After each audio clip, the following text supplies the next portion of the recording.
Father God, Lord, we're just so grateful we get to come together again for your purpose, to be able to spread hope, spread joy, spread peace. Lord, we just ask that you're able to allow us to, speak what it is that you want us to speak, and that the listeners can hear what it is that you want them to hear, Lord.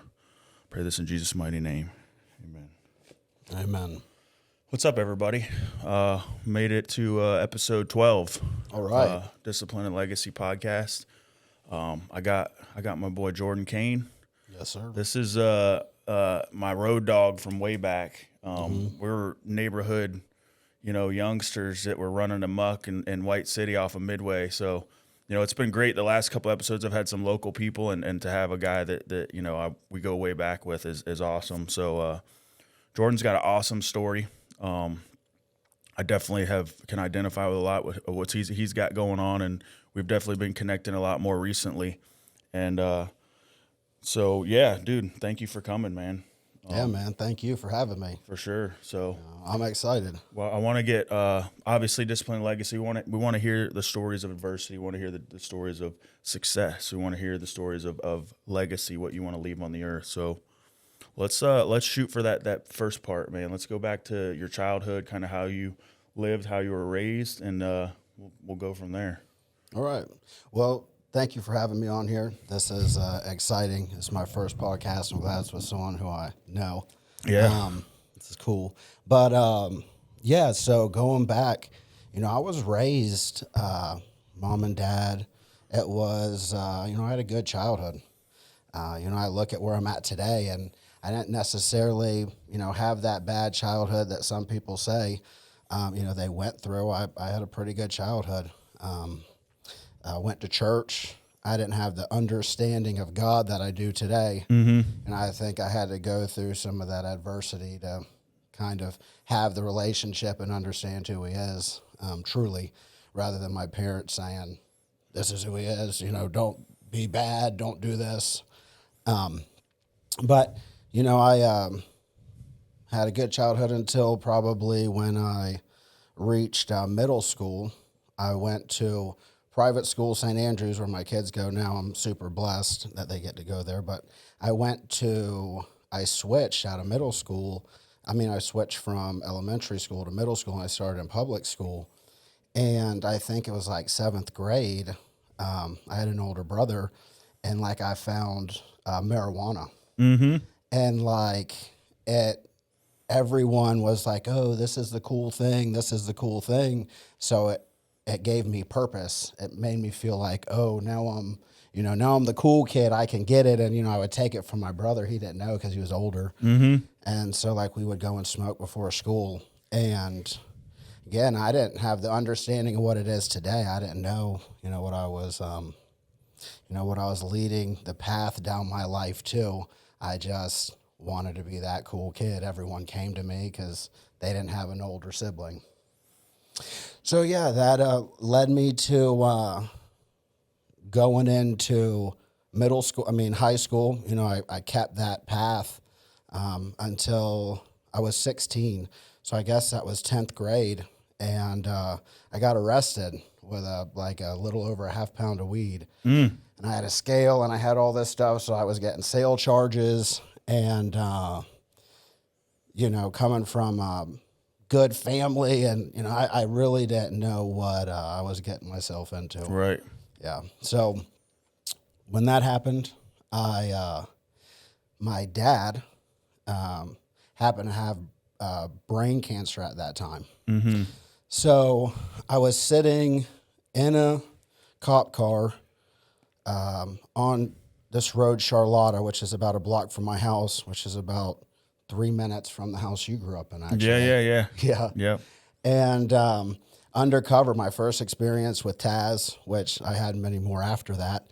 But, it was surreal. They pulled this light up. It was some Explorer. And, I'm sitting in this back of this cop car, and this police officer, she came in. I was working at AJ's Pizza at the time, which later he became one of my best friends, and we ended up selling that and doing business together. But she came in and ordered mozzarella sticks and left. And then I'm sitting in the back seat of this cop car, And this lady walks by, and it was like so surreal. I'm like, oh, she ordered the mozzarella sticks and only ate one of them and left. It's such a crazy experience. So she was in there doing undercover operations. Yeah. Gotcha. And we were talking about it the whole night. They were like, oh, that was so weird. A lady ate one mozzarella stick and left because it was such a, unusual situation. So I'm sitting there and she walks by. Well, they called my parents because it's like, I'm like, my house is right here. So my dad comes up and cut from here to here, staples in his head, and I'm in the back seat crying. I'll go to church. I'm sorry. I'll never do this again. And, feeling terrible and seeing my dad. And, to this day, like, I don't want to get emotional. Yeah. But, seeing him and thinking like now, like, oh, is this the last thought my dad's going to see, like his son in a cop car, So, to this day, I know he looks down and he's super proud of me where I'm at today. 100%. To this day, it's still like, think about that. But so my mom and dad are there. They take me to Rock Road and scared to death at 16. Underage. Yeah. So you're 16, they still took you to Rock Road. Still took me to Rock Road.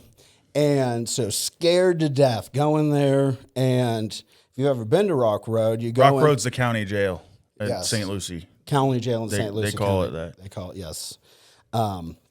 So you go into the Sally Port, then you go in, and there's like these rooms, and you get checked in. Well, there's this room here that now I've been a couple of times. So every time I went, every time I went in, I would look at this room and think back at when I was 16, because they didn't put me in like a holding cell or anything. They put me in this little side room, and the guy came in and talked to me, and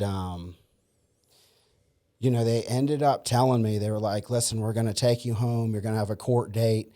They felt so bad for me that my dad's dying, right in front of us. Here's this kid. My mom's saying, oh, well, he's trying to help the family. And, we're going through a tough time. And so, they ended up taking me home and giving me a court date, and ended up going to court. Again, very scared to death at court that time. And they called my name, and I didn't know what they were going to give me. So I'm like, I'm not ready. And the lady, I guess it's probably the prosecutor at that time, I was so nervous that she's like, well, you sit here and we'll have to go through it again. They ended up giving me probation. Wow. So during my probation, my dad passes away. So again, probation felt so sorry for me. They kind of skated me by. Right. So, I didn't necessarily feel that pain. You didn't get the full brunt of your actions. Correct. And I mean, obviously going through what you went through with your pops is, that's enough pain in itself. Mm-hmm. But I can identify with that 100%. I mean, it'll be 9 years in October this year, actually 10 years since my pops passed away. He died on my birthday. So, and same thing, cancer. So he died on your birthday? On my birthday. So wow, my father died 2 weeks after my birthday. I connect with you there. That's a tough thing. That happened to my grandma. I wonder if that's like, I had the relationship that was different than my brothers and sisters too. So me and my dad were the closest. So the fact that happened was just it wasn't not a jab or whatever, but I was messing up at the time whenever he passed away. I was doing drugs again and and I had gotten clean with him. He died clean. He died with a infinity medallion in his caskets, or so he that's amazing. But that whole every year, it's I don't really celebrate my birthday. I'm more remembering my pops because. So when you said that you were messing up at the time, what did you think? Did you feel something to that? It made it worse. It made me go harder. Him passing, because I was the last one that saw him normal, because he had cancer 5 years prior. He had and he had been cancer free for a couple of years, and so he went to the hospital all the time. My dad had heart attacks. I used to drive him to the hospital. He's having heart attacks. He's smoking cigarettes. He's they're not gonna let me get out and smoke when I get there. And I'm like, this dude's crazy, and. So it was normal to take him to the hospital. So we're he's got kidney pain, might have kidney stones or whatever. So we go in, and the doc comes in. He's like, and I'm the only one in the hospital with him. My mom's still at work. Like nobody even got there yet, and like he's still like coherent, his normal self at this time. And they're like, yeah, the cancer is in his adrenal glands and it's spreading through his whole body. And they're like, he ended up passing away 4 days later. They put him on hospice the next day. And like, so it hit quick and fast and hard. But I was the last one in the hospital room with him. I remember being like high on pills, like taking a selfie with him. I still have that picture to this day. And like I just was rough at that time, but I was there for him. You know what I mean? I still got to be there for him. I still was the last one to see him, and same deal, man. I know he's looking down on me now, proud. I know that he's still alive within me. Like people tell me that all the time. They're like, dude, you remind me of your dad, because he raised me. None of my other brothers and sisters got that opportunity to spend the amount of time that I spent with him. So that's a blessing. It is. And but yeah, man, so like you same deal for me. I identify with the like not really having true consequences. Like you get skated by, so then it opens that door up again. Well, wasn't that bad? Let me Right. let's go again. What's next? That wasn't as bad, right? So, but yeah, so going through that, I mean, you know, childhood was, you know, not a breeze, but it was, you know, easier than most, so to speak. What would you say in your life was probably, you know, the most adverse part of your life, the hardest times that you've ever went through, and what kind of discipline did you have to put into place to get through that? So the worst adversity, well, I want to Go ahead. Okay. So through that, and this happened another time in my life so that happened in high school and went through that. And the best when I came out of it, I started wrestling. And I had a good friend, his name was Chad Saunders, who trained me, was a local MMA fighter at the time. And so I met a good girl, got through it all. And, you know, I just say that because, you know, why I'm here today, like I think the gym and all that's really important. I just want to get that point out there. But the worst adversity that I think I went through was definitely I you know, had a real estate license and became really successful, and ego was through the roof. Pride, you know, I thought that was what I needed to be successful. So it just like I just kept feeding it and feeding it and feeding it, and it ended up taking me to a place where I was actually an active user. I was more of a I don't want to say a successful user, but I was able to function. You were functioning, still able to go sell houses. Yes. Yeah, right. You know, bro, I was a lead salesman selling cars, and like I remember as I'm like selling this car to somebody, you got to go fill it up with gas. So I'm going to the crack dealer and fogging this brand new car out with crack smoke. And like, but number one salesman 2 months in a row, like they'd throw money on the table. It's like Wolf of Wall Street. Like whoever sells the first car gets this $1,000, and I'm like, watch Done. this, right? Like, right.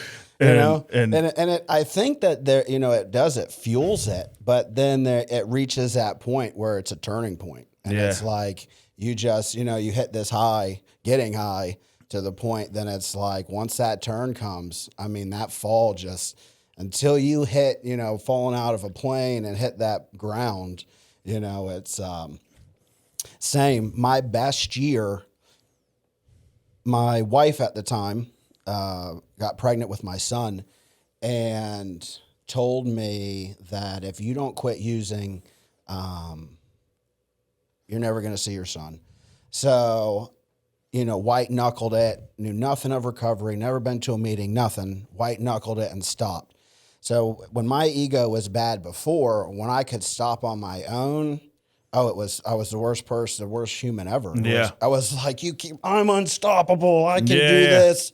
So well, you think too, like going back to that part of your life, I mean, obviously you knew God, same thing with me. Like I believed in God always my whole life, but you didn't have that relationship like you have now. No relationship with God. My wife at the time, my ex-wife, she wasn't really religious and never had that religion. So we never went to church or anything.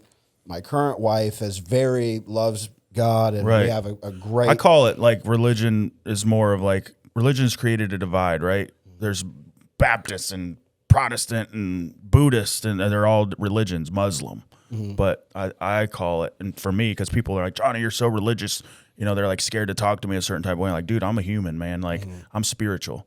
And that's all it is a spiritual relationship with God, just talking to him. So That's it. And being able to, get through adversity with someone, talking to them and know it's going to be okay. Faith of a mustard seed. Know he's going to be there. I think without that faith, you turn to other things.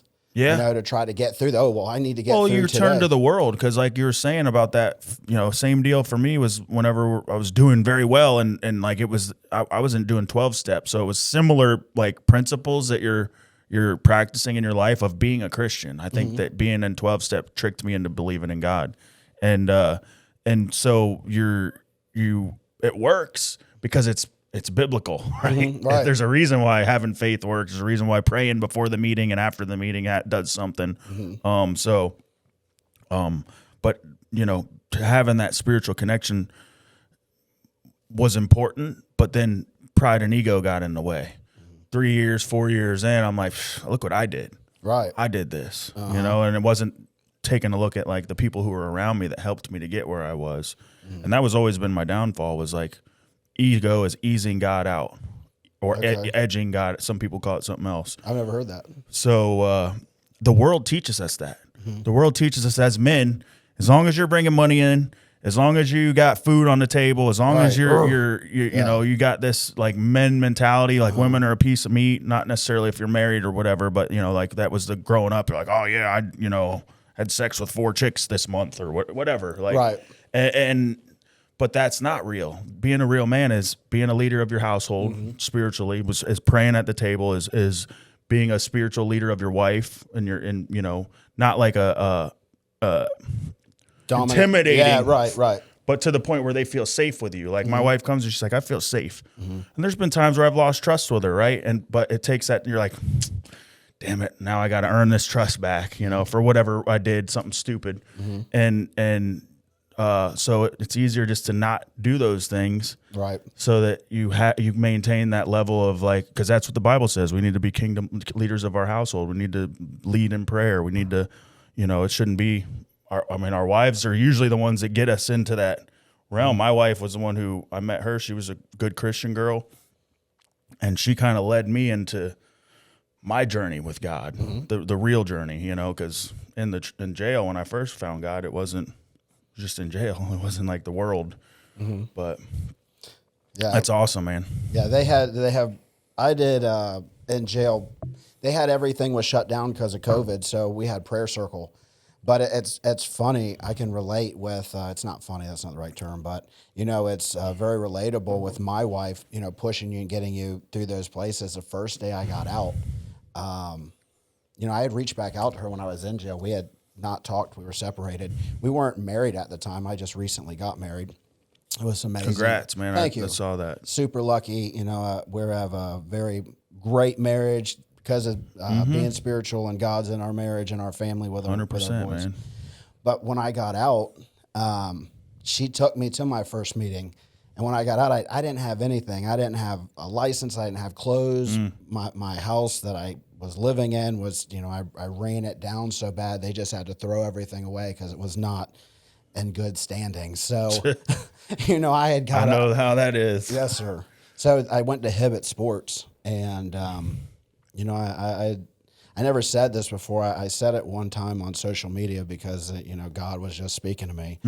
And, I'm going to get emotional, but when I when got out and didn't have anything and had to go get a pair of shoes and pants and a shirt to go to, my first meeting, when you say, the hardest time through adversity, like getting out and coming from a successful real estate agent who was like top producer at one of the biggest brokerages in the county at the time, to like having Lambo Feeties and, not a license, nothing. Humbling. Yeah. So when she took me to this meeting, I had never been to the rooms. I'd never been to a meeting. You know, I didn't need them. I was too good for them. But when you hit such a bottom and you just hit your knees, God help me, I'll do anything, you know. That's right. And remember, I went in and she was chairing the meeting. And I'm like, oh my gosh, like she is the most, you know, amazing running this. She's like in this. This is great. And, you know, I'm on the back of the wall, like, you know, Just fresh out. scanning the room, you know, like, and I'm seeing her and just like you, I found God in those rooms. I think you evolve in recovery and your journey and, you know, what you go through. You have no choice. I think if you stay in it long enough, you have no choice to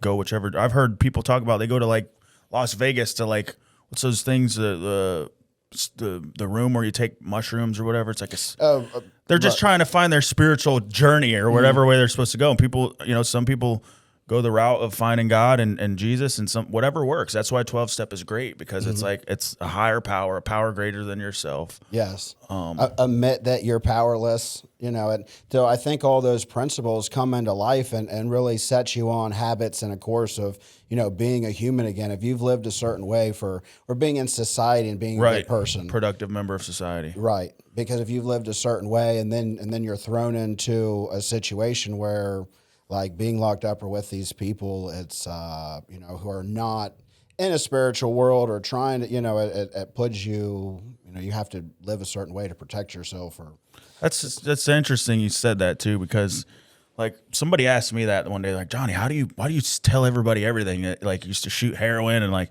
because you go to these 12-step meetings and it's like anonymous. And it's like, obviously you're like me, or like that doesn't have any power over you to where like, you just put yourself out there. I feel like that if you're saying everything that the devil's trying to wants you to hide, then he has no power or control over you. So if you tell, you know, like in politics, like, yeah, I used to smoke crack and shoot heroin. Like, what else you got on me? You know what I'm saying? What, you stole from my mom, did horrible stuff. Like, what else you got? Like, that's it. Knowing your truth, who you are.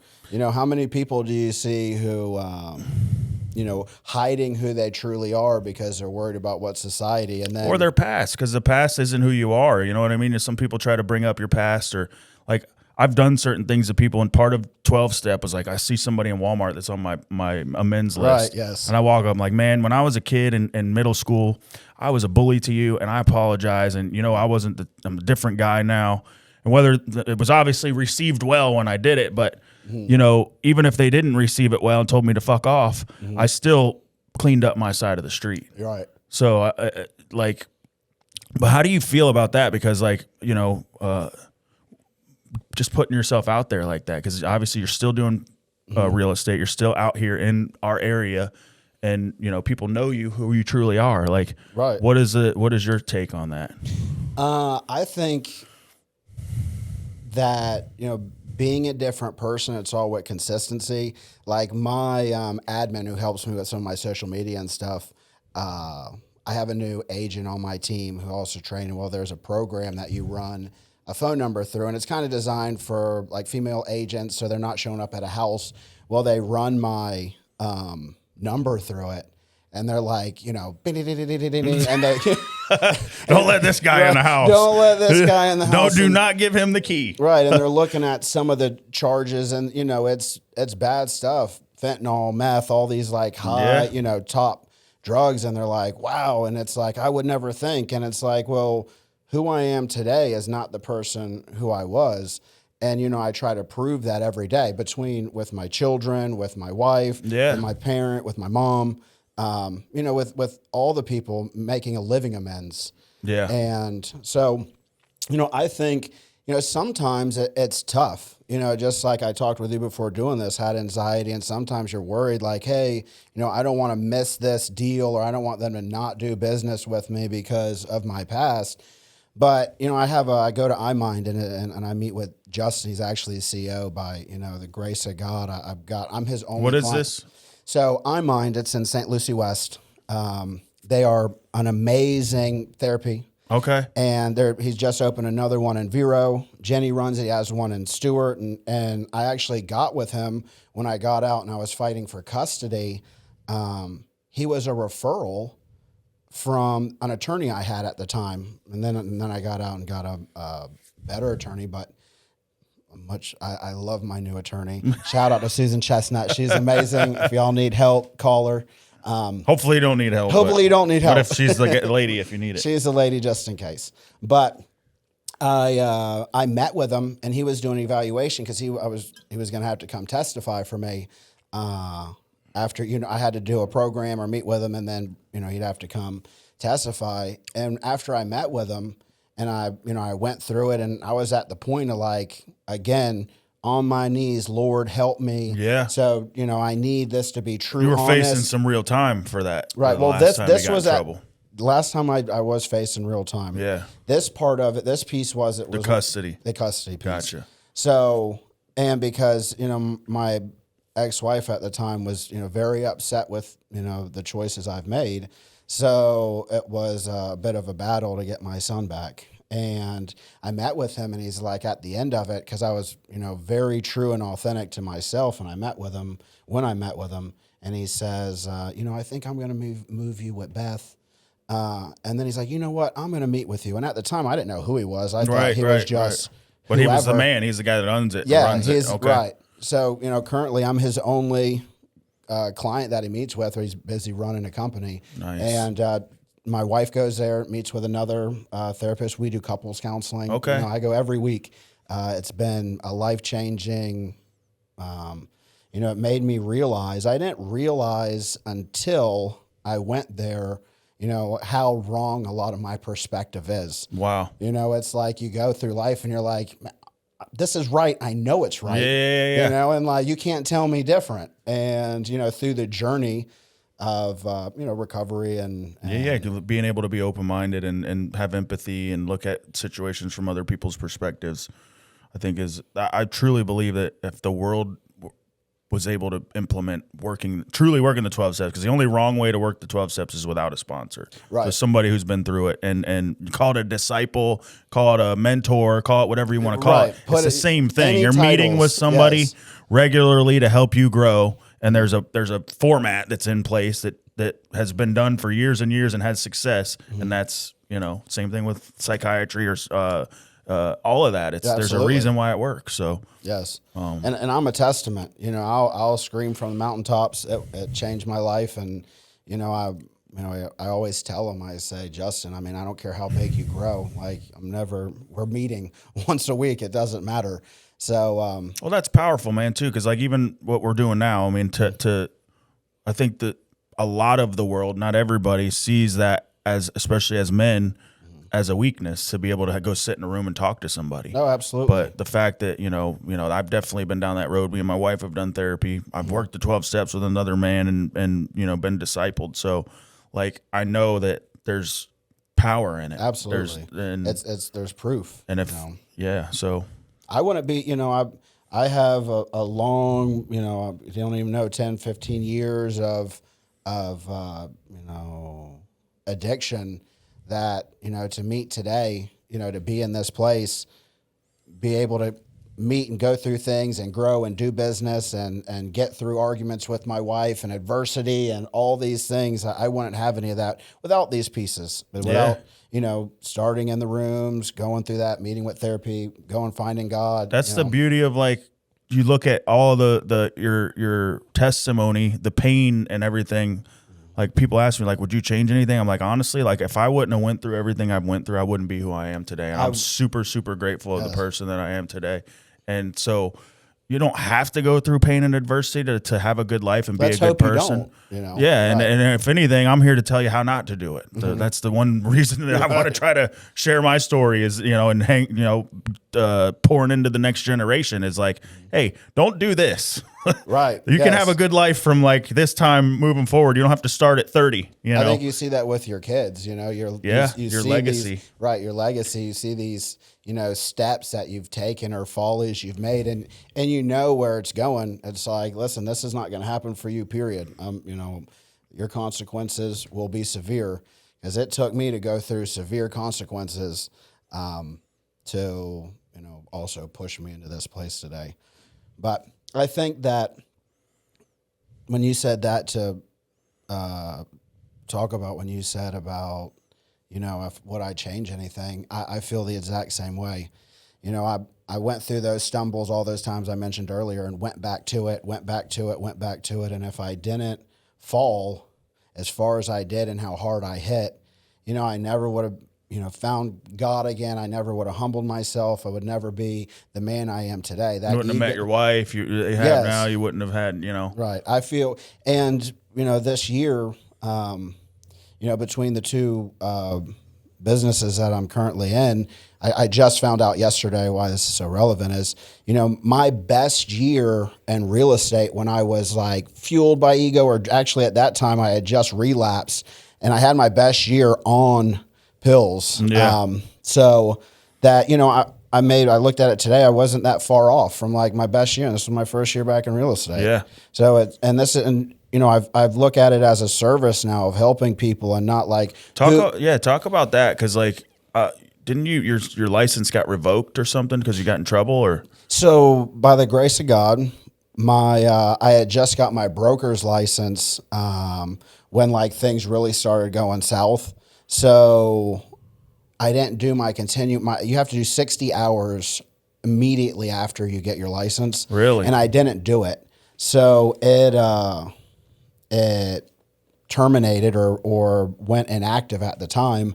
So when I got all my arrests, because I didn't have a active license, so it worked out and looked in a good light, and it just That's by crazy. the grace of God. So because your license was inactive, they couldn't really take it because it was right. I didn't have it, so when I was doing these things, I wasn't it's a a realtor. blessing in disguise. It's super blessing in disguise. So all these, all these arrests happened, and there was quite a few.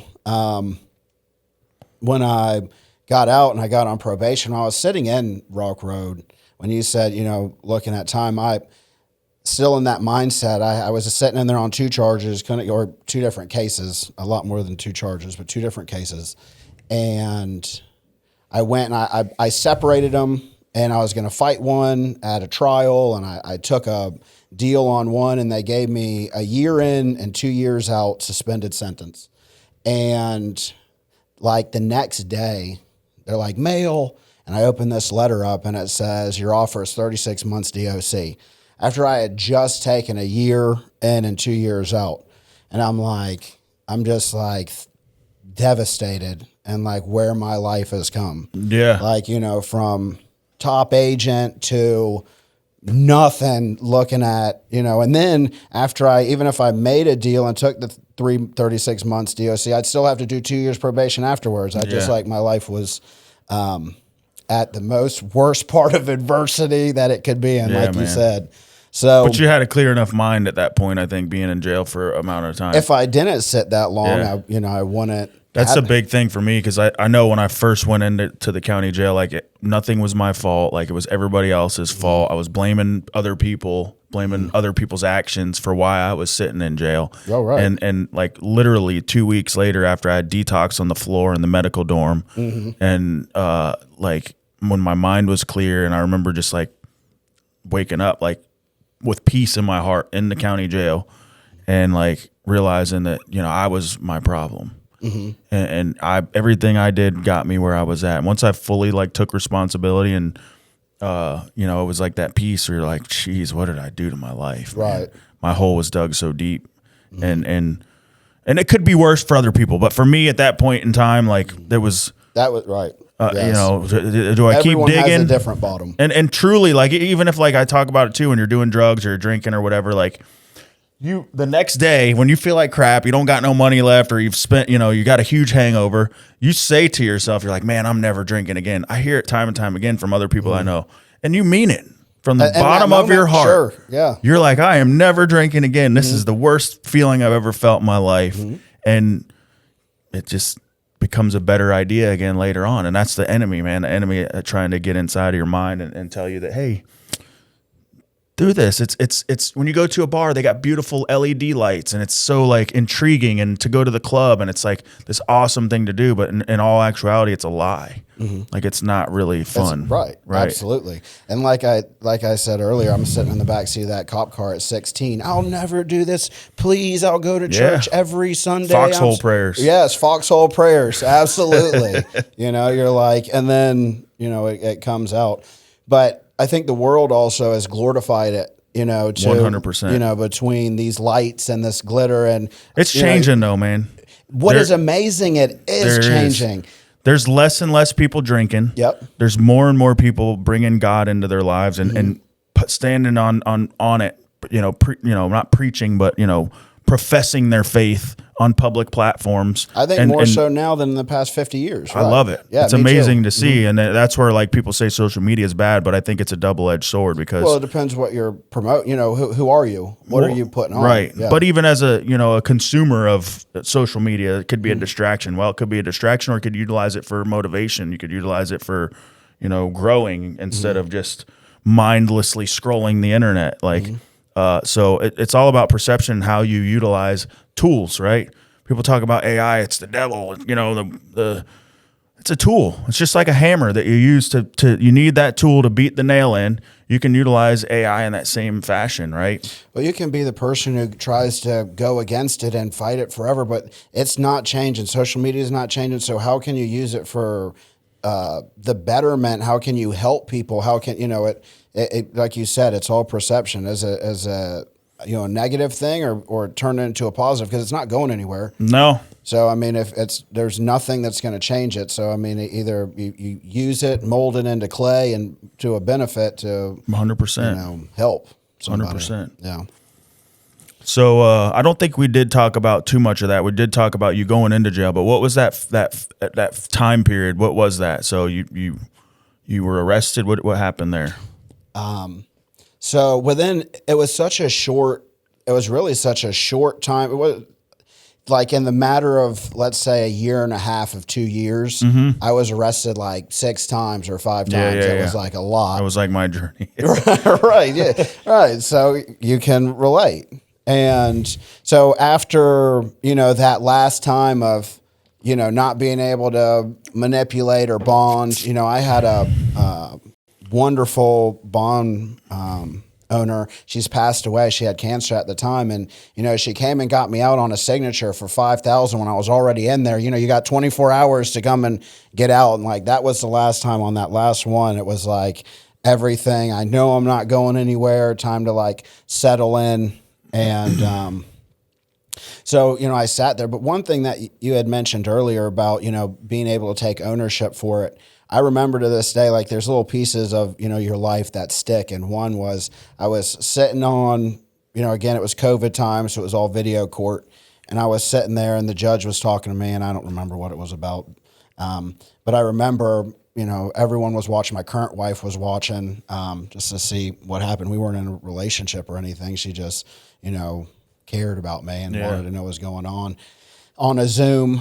And I tell him, like, I just want to get out and get back to real estate and all this here. I've been arrested a ton of times, ridiculous, the worst drugs that are going on in the world right now. And like, you just sound pure ridiculousness. Like you're full of it. Right. I'm going out and do real estate. And she told me, and like at that moment afterwards, she's like, why would you say that? Like, you need to be on your knees saying like, I need help. I'm in a terrible place.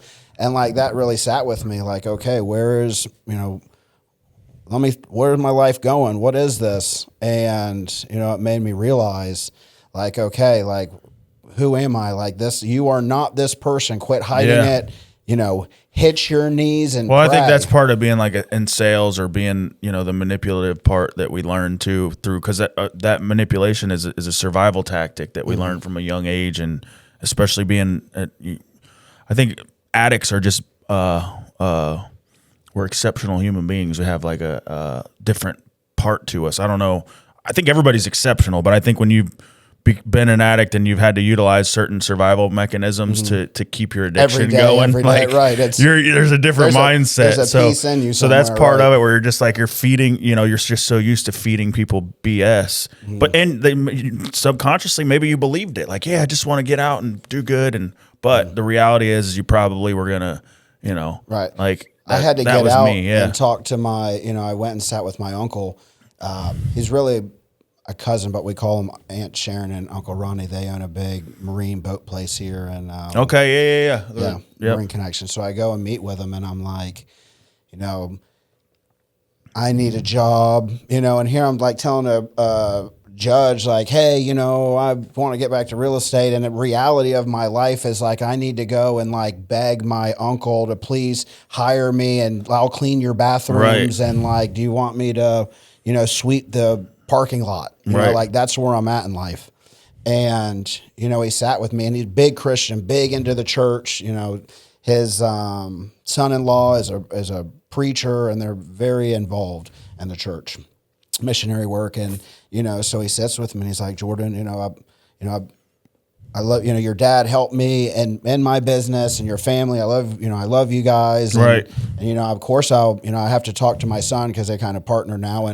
But of course, Roland will give you a job. But here's the deal is like, we're going to know if you're messing up and if if you're stealing from us or. You drew a line in the sand right off the bat. Right off the bat. And here's, again, with that mindset, like from a I think as addicts, you need that though. You need somebody to tell you straight up, like, yo, bro, I'm not stupid. You can't dope fiend a dope fiend. Right. As soon as you mess up, you're out. Well, his story is very similar. He many years ago got busted with he's an old hand line fisherman. Okay. So, he had the square groupers and all that life and ended up going especially in Fort Pierce. And especially in Fort Pierce and ended up at Rock Road and changed his life. And he's been an amazing Christian since. So, I love it.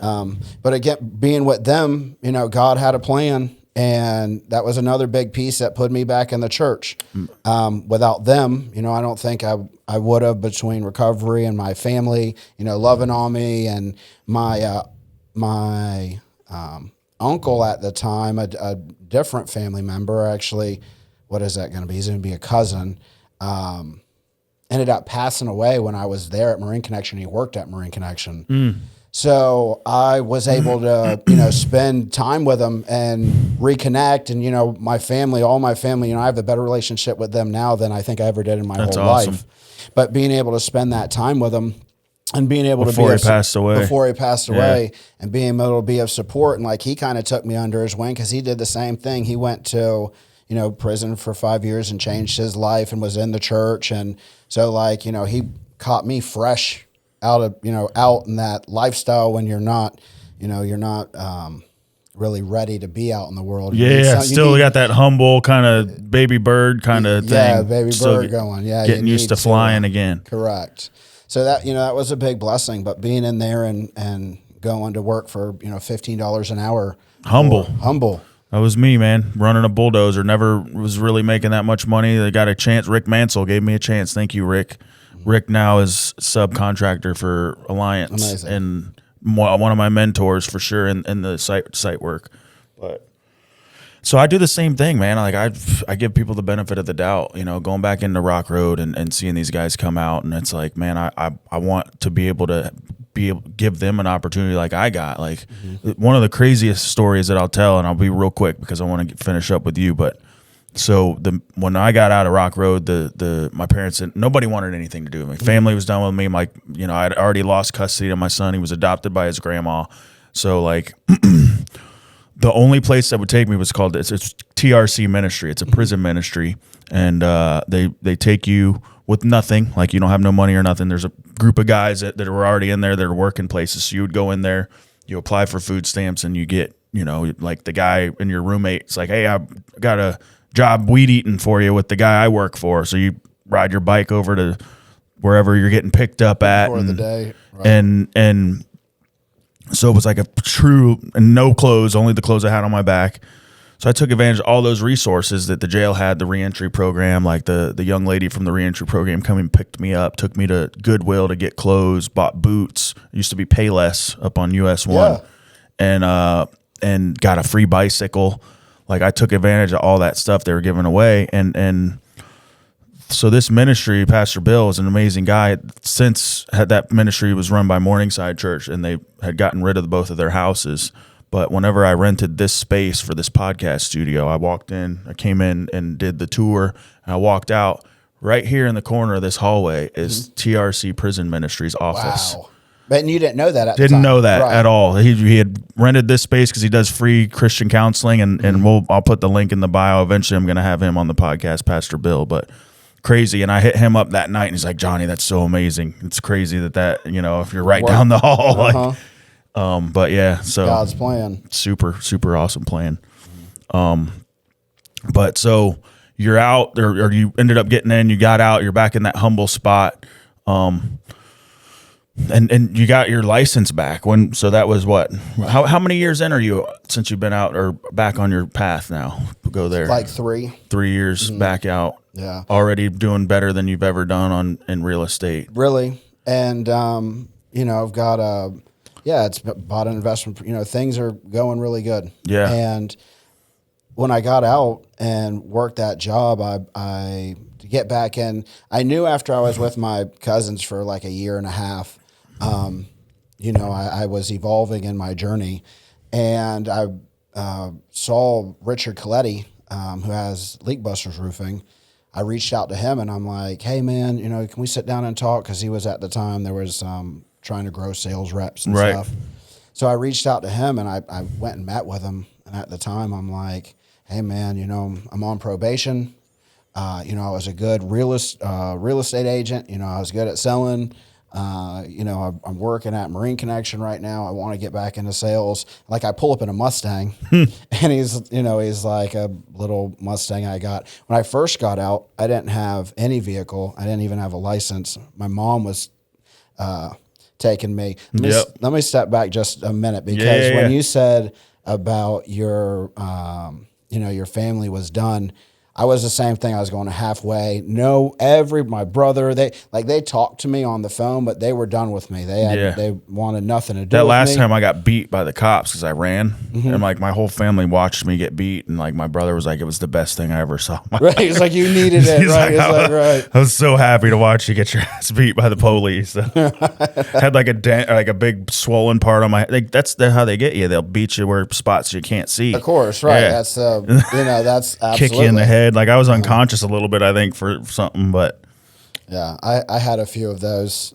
scenarios as well. Rip me out, and like, if there's a needle in your pocket, like I'm gonna break your jaw, and it's like I don't even know what's I don't even know what's going on right now, So yeah, I had a few of those, but parents done. I mean, mom's done, and it's tough because when speaking on my mom for a minute, my mom is that person who's like always been there, like no matter what, I had her sitting outside of, my driveway for 5 hours while I'm getting high, promise her and I'm going to go to rehab or whatever, and, doing the most and, just putting her through pure hell. Yeah. So, I'm sitting in jail, and like she reaches out to me, and she had just came back from a trip on a cruise, and she's like, "I want something to tell you." And she's like, "I have cancer." And, sitting in jail, like I just like shut down, like everyone knew, like, listen in the pod, don't mess with. I was ready, in that moment. And, sitting there and reflecting in jail, like here's this woman who's been there for me, thick and, whatever. Yeah. Unconditional love. Unconditional love. And, no one's going to love you like a parent who truly loves you. And I couldn't, do anything for her. I'm sitting in there and like I'm thinking, my head's going to the worst. And then I'm thinking, all the stress I caused her and, my piece of it. And, like she didn't need any of this. And, did I cause this? And so then like, again, getting out to the point of like hitting your knees of rock bottom adversity, here the one woman who's done everything, who support system is really sick, and I'm just causing problems for her. Yeah. And, and then like doesn't want me around, brother doesn't want me around. I'm talking halfway houses. I'm talking to Gio, who's big into the recovery world, about he runs a treatment center, trying to figure out something to do. Yeah. And my wife, Tiffany, talked to, they were, she was a support system for my mom through, because she was so deep into recovery at the time. She had started a year earlier, or, whatever. She was maybe even longer. I don't know the exact timeline, but she was already in it. Right. So talking to my mom and like convinced my mom to let me come out and stay with her, because, he doesn't necessarily need to be around other people in, halfway houses if he wants to do good. And, I'll take him to meetings and we'll, I'll help you. And so convinced her to let me. So she went to bat for you. She went to bat. I love that woman to death. She's you have to put a ring on that one. I had to. She, that support system. She is that support system and pushes me every day to be better. I wouldn't be who I am or successful. It's not me. It's God and the support system I have around me. 100%. Definitely isn't me. I'd be in Rock Road right now doing something ridiculous. 100% identify with that, man. And So with my mom, back to so I get out and I'm not even out 5 minutes, and it's like, are you getting a job? What are you doing? And it's it's like, yeah. So what am I gonna do? And I have to crawl on my hands and knees to my family. Hey, will you please help me? It's either that or walk to the Cumberland Farms on South Hutchinson or the beach where my mom lives and ask if can I get a job here? But I'm on probation. Are you going to hire me? I've been out of jail 5 minutes, so going to my uncle. So she had to drop me off and pick me up, and then finally my brother had an old 90s Toyota Tacoma, and it was just sitting at his house. I think he had it for one of his his stepson, and he bought it, and then his stepson got a different car, so it was just sitting there. And I go and get a worker's permit, and I'm like, hey, he's like, yeah, I'll let you use it. So here I'm borrowing his truck, finally getting to work from my mom having to drive me. But same. Yeah. My mom was right there, man. Yeah. Until that last time she wasn't. Till that very end, right? Yeah. But it's funny when you're you think about who's important, and now you have this support system, and we're good. Roll, brother. Okay. Yeah. So, and now we have this support system, and you look to think where when you have this support system and you're thinking about who's important to you, and you grow in business and you meet friends and then the rooms and you grow, but when you're locked up, there's a handful of people possibly on your fingers that you can call who will actually answer and talk to you. 100%. And then you start realizing who's really important. If they're not talking to you or supporting you when you're in that place, they're probably not that important anymore. They're real. They're not real. They're not real, right? Yeah. Who's those? Who's that person you can call on in that moment? And that's really stuck with me since. I didn't prioritize family. I didn't prioritize any of those things. That stuff wasn't important. What was important was what I'm doing, what I'm getting. Who selfishness. Selfishness. Yes. And it took me to go through this adversity to realize that.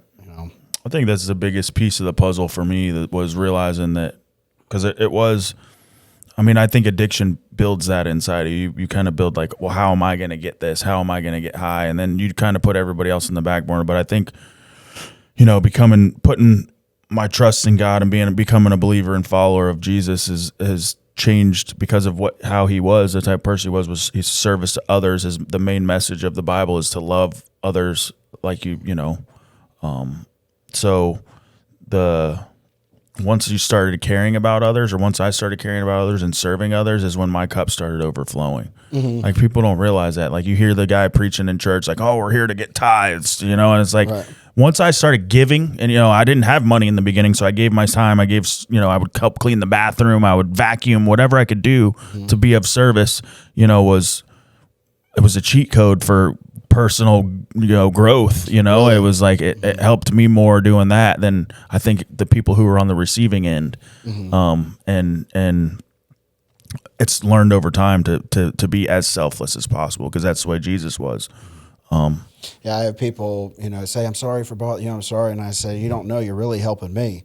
Yeah. If I don't, all this life that I've lived, if, I feel better at the end of the day by being able to do this, because there's a time in my life where I wasn't in this place. I wasn't even able to be of service or to help. So it makes me feel good. I'm thrilled to be here to help. I think that's, again, with the steps, the program, the 12 steps, I think they kind of instill that in you, doing the coffee, doing, whatever, 100%. greeting at the door. It's biblical. It is biblical. It is putting those pieces back in place. Matthew, Sermon on the Mount is where the 12 steps came from. Did it really? I didn't know that. Yes, sir. Yeah. Hey, Bill, ask Bill about it. Bill. Yeah. Okay. But so yeah. All right, man. Awesome episode. Yeah, bro. Real quick, what would Jordan now tell Jordan 10 years ago? What would be the biggest word of advice you would have for yourself 10 years ago? Life's going to be okay. Give it to God. Pray about it. Love the ones who are important to you. Be of service. Don't, especially in business, more than anything, don't go after the check. Don't fight for the money. Those blessings will come. If you just serve and help and truly come from that mindset, the blessings come. Okay. And pray. Pray. Give it to God. I love it. It's the long game approach. Yes, the long game approach. Absolutely. You can go for a little bit right now, or you can go for a lot over time. And that's Give me yours. What would you tell yourself 10 years? Have faith. Yeah. Yeah. So no matter what happens, everything's going to be okay. Good, bad, or indifferent. It's, that's how I kind of base my life. It's become instilled into me to just, like, I don't get scared by what other people might get scared by or have anxiety about, because I've just built that kind of, built that kind of growth over time. How do you deal with your anxiety? Do you get anxiety over moments anymore? Not really anymore. I would say, like, I know that I'm going to have to work through a situation no matter what. Mm-hmm. Like, I feel like that, and it's just through practice. I mean, on a daily basis, that's what I do, is solve problems. I'm hit with something that would probably cripple some people with anxiety. And it just, from doing it every single day, like, my phone starts ringing at 6 a.m. and it don't stop till 6 p.m, sometimes later.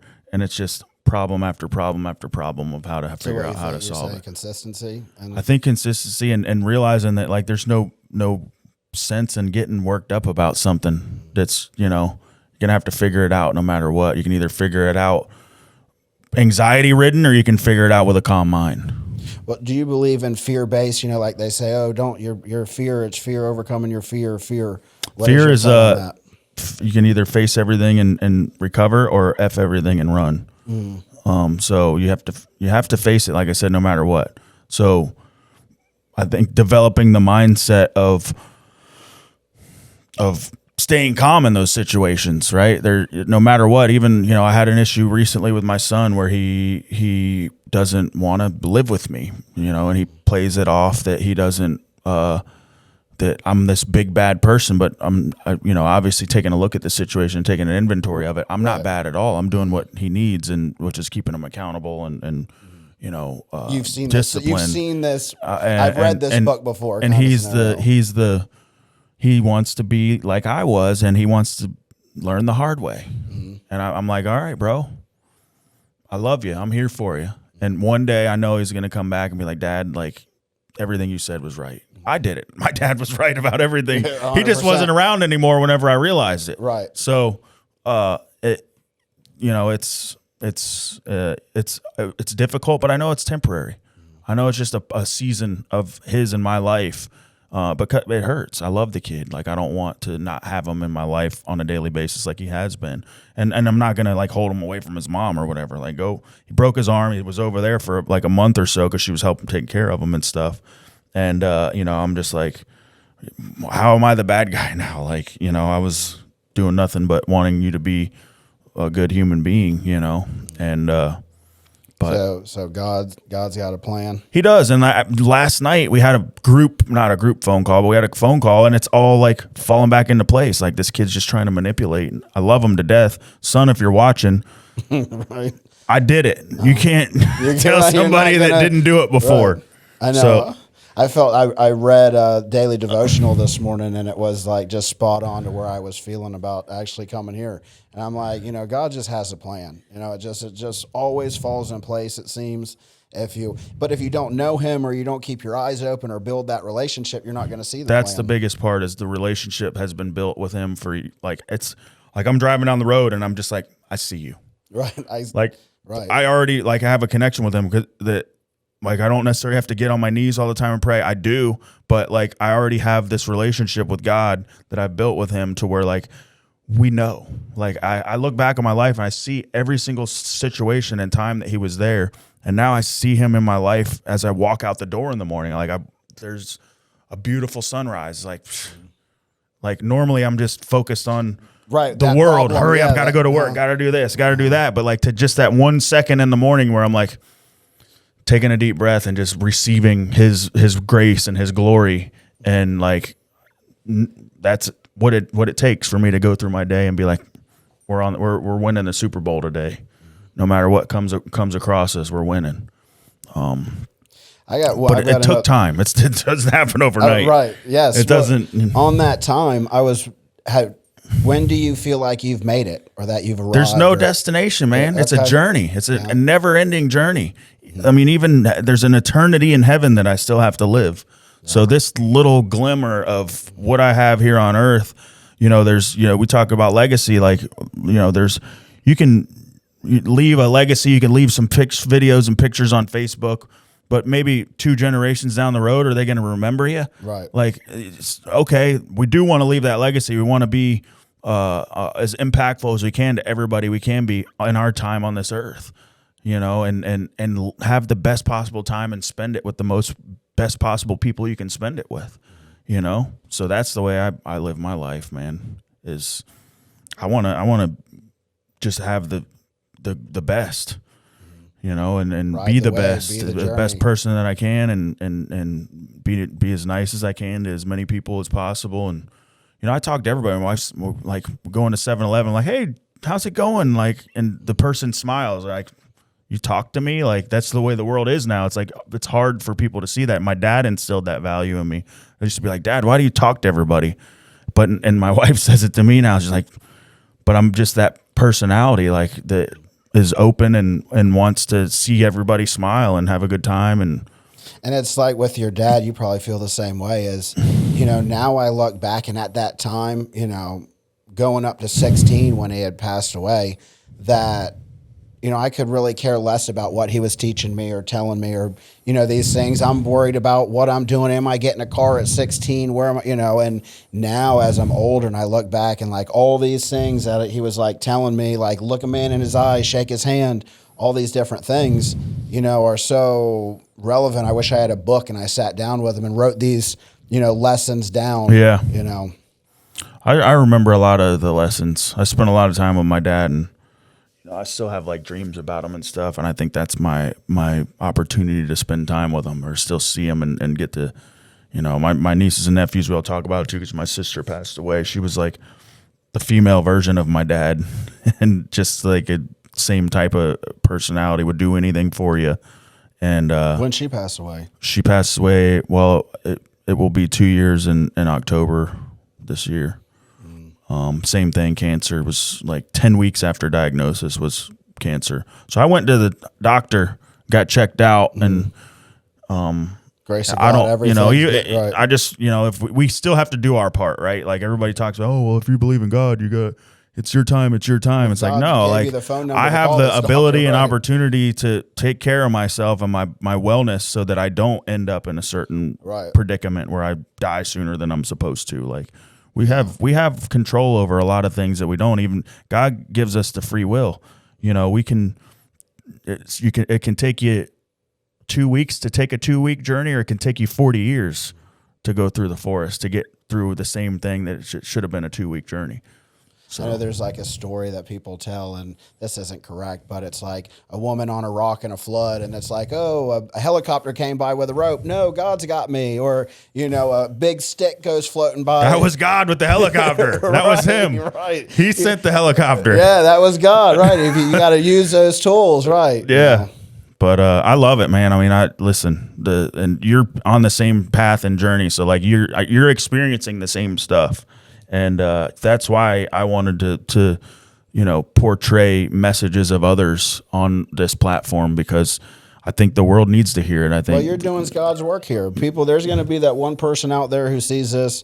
You know, this is a type of service. When you're talking about social media and how can you use it and where the world is today, like this is a blessing. Someone out there needs to see this, and it's going to reach somebody and say, you know what?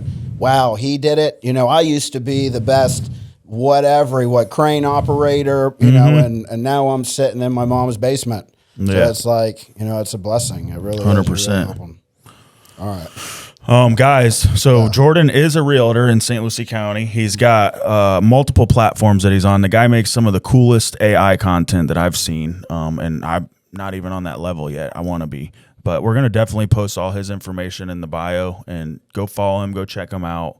And thank you for watching today on episode 12. Awesome. Appreciate it. Yeah, it was great. Yeah, man. Thanks.